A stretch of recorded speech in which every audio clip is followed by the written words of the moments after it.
uNdunankulu kade lapha eklinik namhlanje ekseni benongqongqoshe bakhala ngokuthi kunezindaba eziningi ezimnandi ezenzeka kule clinic bayezwa kuthiwa yena ku 1.1 million close the gap engathi nenza kahle kakhulu awuhlebele lolu hlelo lusho ukuthini kunina la esibhedlela noma eclinic kwaQaluza. Ngibingelele uSister Mncube lo wala iQaluza Clinic ngisebenza ka chronic kuthiwa izifo eziyimbelesela mebesho ngesizulu.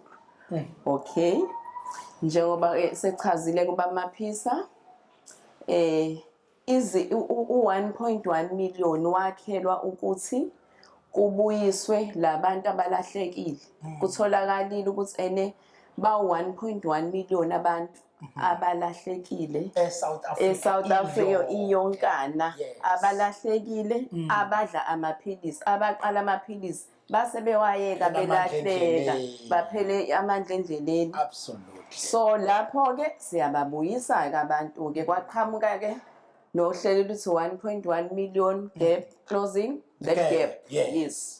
So into esisebenzelayo ke njengoba kuthiwa sihamba phambili eQaluza kufanele iqhonywa uphapheli kwalagwana. So into esisebenzelayo leQaluza njengamanje angithi ithi into asibuyise u95%. Okay. So thina sikwazile lesisikhashana nje iqalile le campaign ukubuyisa u90%. Kusho ukuthi siyakhona sele kancane phela futhi unyaka usuyophela vele mhlambe sothi masithi nje qwa soqala unyaka sikhale sithi 95%. Into esisizayo ke ukuthi senza sure ukuthi uma siqalisa abantu amaphilisi senze health education sifundise ngokubaluleka kokudla amaphilisi ngoba usutholakala ukuthi unesifo se-HIV. Kubaluleke ngani ukudla amaphilisi kuzokusiza ngani empilweni yakho nokuthi amaphilisi asebenza kanjani iziphi ama side effects ububi ngoba wonke amaphilisi anobubi bawo basi lokho akusho ukuthi amaphilisi wayeke. Okay.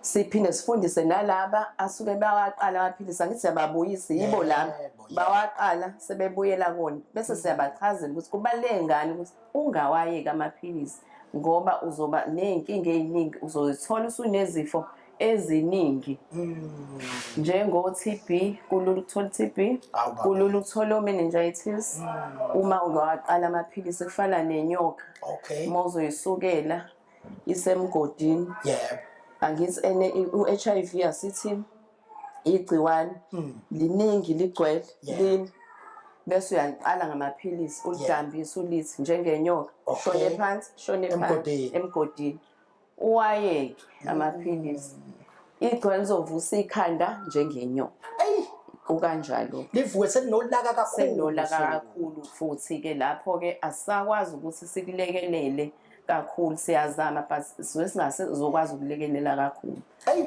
So impela asishayeleke esipikile kumphakathi kwakhona la kwaQaluza ukuthi ke sekhulumile usister ukuthi cha bababuyisile impela ukuthi sakuselele yonke eshezana encane esicelayo ukuthi ke sishayela nathi ikhwelo lokuthi abaphume ngobuningi baba abantu bezobuya. Kukhona ke nalaba sister abangakazazi ke ukuthi bona bamiphi ngoba bakayitest niyabatesta nilabo. Yebo siyabathesta wonke umuntu ofikayo nje la eclinic ongasazi status sakhe HIV status siyagcizelela impela siyakhuthaza ukuthi abathest bayathesta ke ngoba asimboni umuntu ongathestile sizama ngazo zonke indlela noma ungeke umphoqe umuntu kodwa uyambekela ama facts ukuthi ene why kubalekile ukuthi ngize ngikulaphe lento oyizelele eclinic iqala ngokuthi sazi HIV status wakho ngoba ngenze ukuthi uguliswa u-HIV ukuze makuvela siqala amaphilisi ngiyamuza usesuke na ulaka ke ukuvela naye